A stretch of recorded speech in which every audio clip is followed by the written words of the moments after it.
राम राज्य में सिर्फ जब तक राम धरती पे रहे, हाँ क्या था कि मौसम कंट्रोल में रहता था। जैसे ठंडी है, गर्मी आना है, व्यक्ति सोचता था कि गर्मी आ जाता। जैसे आजकल है ना नेता लोग, वो चाहे अखिलेश जी हो और चाहे योगी जी हो, अब मेरी बात वो सुन लोग लीजिए। सोचते हैं कि राम राज्य हम लाएंगे। अरे मैं तो राम राज्य उसी वही राम अरे राज्य है। अब ठीक आप मैंने सुन लिया, अब 2 मिनट अब मेरी सुन लीजिए आप। एक सेकंड बस सुन लीजिए, फिर मैं ठीक सुनता हूँ, पूरा 10 मिनट ठीक सुनूंगा आप। ठीक है बोलिए। जैसे मेरे कहने का ये मतलब था हम्म कि जब अधर्म होता है, हम्म अधर्म क्या है, जो शास्त्रों में बताया गया वो धर्म है, हम्म उससे हट के कुछ भी आप करेंगे वो अधर्म है। ठीक है, बस वो ठीक है, तो अब जब सुन। अधर्म होता है हाँ तो राम राज्य में अकाल मृत्यु इसलिए हुई कि ठीक अधर्म है, हो रहा है। आप सुन लीजिए मेरी बात। जी आपने कहा कि जब कोई शूद्र या कोई महिला मंत्रों का, जी। वेद मंत्रों का उच्चारण हाँ करती हैं या पढ़ती हैं तो लोगों की जी। अकाल मृत्यु हो जाती है उस समय, उस समय। उस समय। हाँ तो हाँ हाँ। यानी इस वक्त भी महिलाओं को वेद का ज्ञान नहीं लेना चाहिए।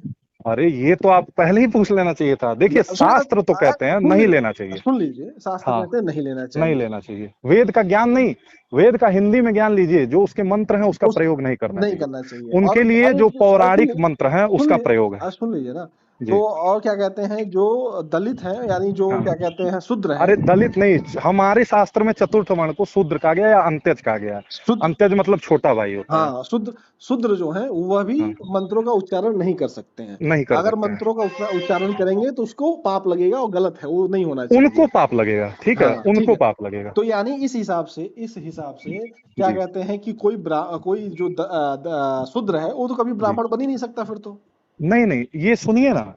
जैसे भैया कोई पैदा होता है और 10 ही साल पे मर जाता है, हम्म तो वो तो ब्राह्मण बन ही नहीं पाएगा आपकी दृष्टि से या मेरी दृष्टि से, नहीं इस विज्ञान के अरे दृष्टि से देखेंगे। किसी भी दृष्टि से अगर कोई कभी भी शूद्र हाँ कोई भी शूद्र कोई भी हाँ अगर पढ़ाई कर रहा है, हाँ अगर वेद का, तो हाँ वो तो कर नहीं सकता। जब नहीं कर हाँ सकता तो हाँ ब्राह्मण हाँ बन नहीं हाँ सकता। हाँ, मेरी बात सुनिए ना। यानी ब्राह्मण तो बनने के सुनिए, यानी अच्छा ब्राह्मण ठीक बनने है, के लिए, बोलिए। श्रेष्ठ बनने के लिए हाँ। आपको उसी कुल में जन्म लेना पड़ेगा, तभी आप जी। श्रेष्ठ बन सकते हैं।